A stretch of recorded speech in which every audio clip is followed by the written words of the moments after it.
Rabbi Jonathan Sacks of blessed memory once shared that the question he was asked more than any other when he traveled the world to give lectures wasn't a question of theology or philosophy. It was simply, "Rabbi Sacks, do you remember me?" A wise man once said, "People don't care how much you know until they know how much you care." Put differently, people don't remember what you said as much as how you made them feel.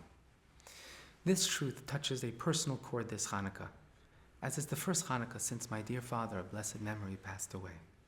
While my father's achievements were vast and varied, he wrote 28 highly acclaimed books and taught thousands of students over the years.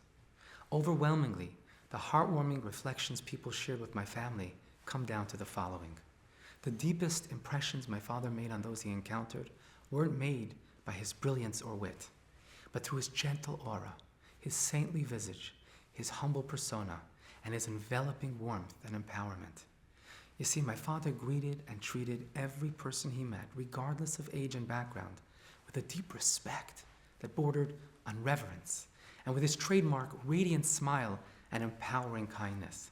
He made everyone he encountered feel seen, feel heard, feel valued. One example, amongst countless others, is of a little boy my father greeted in Shul one Shabbos morning by saying, "Was machst du, Tzadikul?" which is an elevated title usually reserved for righteous individuals. The young boy who was raised in a vibrant Hasidic home where the highest aspiration is to be a Chassid, a disciple, rather than a tzaddik or a saint. He responded proudly, "I'm not a tzaddik, I'm a Chassid." The boy's father shared with me that for the next 10 years or so, until my father's passing, whenever my father would see him, he would ask with a smile, "Was macht dein Chassidl?" How is your son, the Chassid, doing? A related story about my father was shared by my esteemed fellow shliach, Rabbi Shalom Ber Weiss.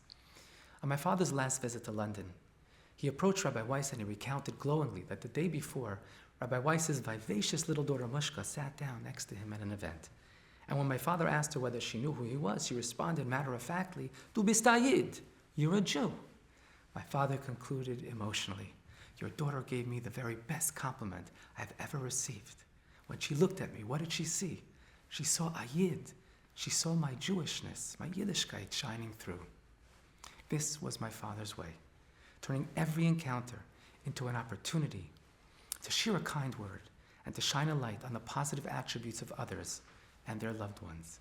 In this way, my father lived his life like the elevated middle candle of the menorah called the shamish, the helper, whose entire purpose is to light other candles, resembling as well another Hebrew word with the same letters as the shamish, shemesh, the sun.